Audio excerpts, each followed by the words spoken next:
करते। आज मी पुन्हा एकदा तुमच्यासाठी मराठीतून व्हिडिओ घेऊन आली आहे। तर मी आज घेऊन आली आहे पावसाळ्याच्या दिवसात खूप सुंदर बनणारी अशी भोपळ्याच्या पानांची भाजी। पावसाळ्याच्या दिवसात खूप साऱ्या रानभाज्या मिळतात आणि त्यातीलच एक आहे की भोपळ्याच्या पानांची भाजी। तर मी आज बनवणार आहे परसातल्या भोपळ्याच्या पानांची भाजी। माझे एक पाहुणे आहेत, त्यांच्याकडे मी गेलेली तर त्यांनी भोपळ्याची वेल लावलेली, तिथून मी ही पाने खोडून आणली आहेत। आपण आज ती भाजी बनवणार आहोत आणि ती ही आज माझी आई बनवणार आहे भाजी। तर आपण बघूया भोपळ्याच्या पानांची भाजी कशी बनते। तर चला, आज आपण बनवतोय भोपळ्याच्या पानांची भाजी। तर मी इथे 15 ते 20 भोपळ्याची पाने घेतली आहेत, स्वच्छ धुवून घेतली आहेत। मी पाने जास्त कोवळी घेतली नाहीत आणि जास्त जुनी घेतलेली नाहीत, मीडियम पाने घेतली आहेत। परसातली पाने आहेत ही। ह्याचा असं मागं दांडा असतो ह्याला आणि ह्याला थोडी कूस असते। तर ह्याच्या आपण शिरा काढून घेणार आहोत भाजीच्या, म्हणजे भाजी छान चवीला लागते। तर आजची भाजी बनवणार आहे माझी आई। तर आपण बघूया शिरा कशा काढते आई। अशा प्रकारे आपल्याला ह्या भाजीच्या शिरा काढून घ्यायच्या आहेत।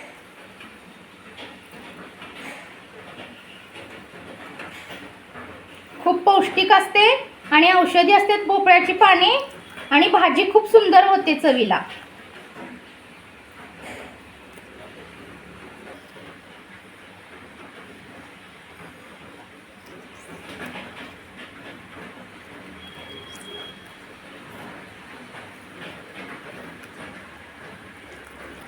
प्रत्येकालाच आपापल्या आईच्या हातची कोणती ना कोणती तरी डिश आवडत असते। तुम्ही कमेंट करून मला सांगा।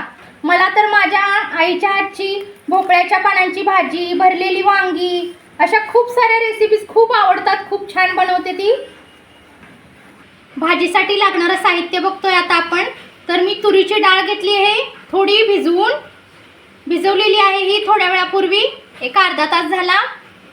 कांदा घेतला एक मोठा चिरून, जिरं लागेल आपल्याला, 2 ते 3 हिरव्या मिरच्या घेतल्या आहेत चिरून, आणि लसूण मी चिरून घेतला आहे 15 ते 20 पाकळ्या, आणि शेंगदाण्याचं असं कूट घेतलंय, जाडसर भरडं असं कुटून घेतलंय रफली। आणि शेंगदाणे मी भाजलेले नाही आहेत, कच्च्या शेंगदाण्याचंच कूट आहे हे। आणि थोड्याशा तांदळाच्या कण्या आहेत ह्या पण मी भिजवून घेतलेल्या। आता आपण कृती बघूया। भाजीच्या असल्या ह्या शिरा निघतात, ह्या आपण म्हणजे टाकणार आहोत आणि शिरा काढून घेतलेली ही भाजी आहे आपली फ्रेश।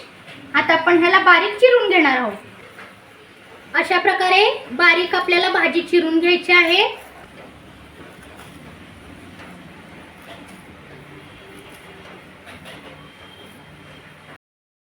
मी येथे कढई ठेवली आहे तापत, त्यात 2 चमचे मी तेल टाकलेलं आहे। तेल तापले आहे, आता आपण त्यामध्ये लसूण घालून घेणार आहोत।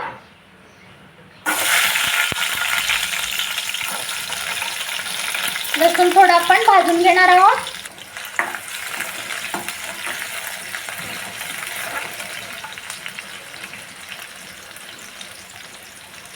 आता आपण जिरा आणि हिरवी मिरची घालून घेणार आहोत।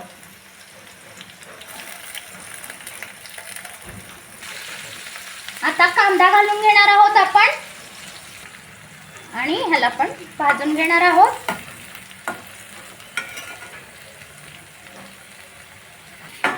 भाजी चिरून आपली एवढी झाली आहे। फोडणीचा वासच एवढा सुंदर सुटला आहे की आतापासूनच तोंडाला पाणी सुटले आहे। आता आपण भिजवलेली तुरीची डाळ घालून घेतोय, ह्याला पण मिक्स करून घेऊया।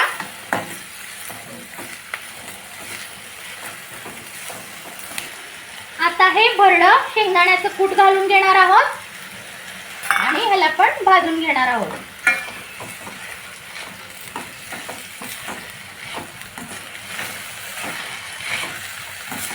सर्व छान मिक्स करून घेऊया आणि ह्यात आता आपण चवीप्रमाणे मीठ घालून घेऊया। चवीप्रमाणे मीठ घालून घेतोय, सगळं मिक्स करून घेऊया सर्व जिन्नस। मीठ आपल्याला बेताचेच घालायचे आहे, कारण शिजल्यानंतर भाजी आपली कमी होते, त्यामुळे मीठ थोडे आपण जपून वापरणार आहोत। लागले तर आपण वरून मीठ घालू शकतो, मिक्स करू शकतो। आता भाजी घालून घेऊया आपण.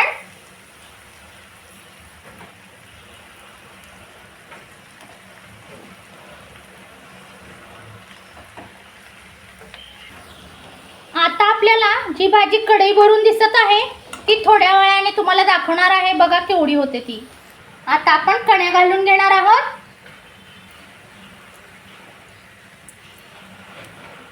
आणि मिक्स करून घेणार आहोत. आता आपण मिक्स करून घेऊया सर्व भाजी, सर्व जिन्नस एकत्र होईपर्यंत आणि मग झाकून 2 ते 3 मिनिटं शिजवून घेऊया. थोडासा आपण पाण्याचा शिंतोडा देणार आहोत भाजीला आणि झाकून 2 ते 3 मिनिटं शिजवून घेणार आहोत. 2 ते 3 मिनिटं वाफेवर आपण शिजवून घेऊया. वाव, पहा भाजी आपली किती सुंदर वाफेवर शिजली आहे. होय ना. भाजी आपली रेडी आहे. आता मी सर्व करून दाखवते तुम्हाला.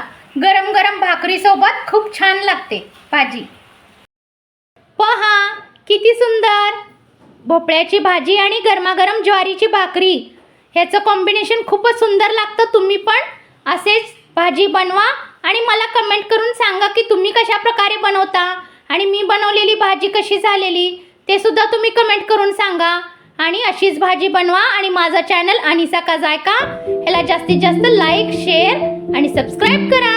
थँक्यू.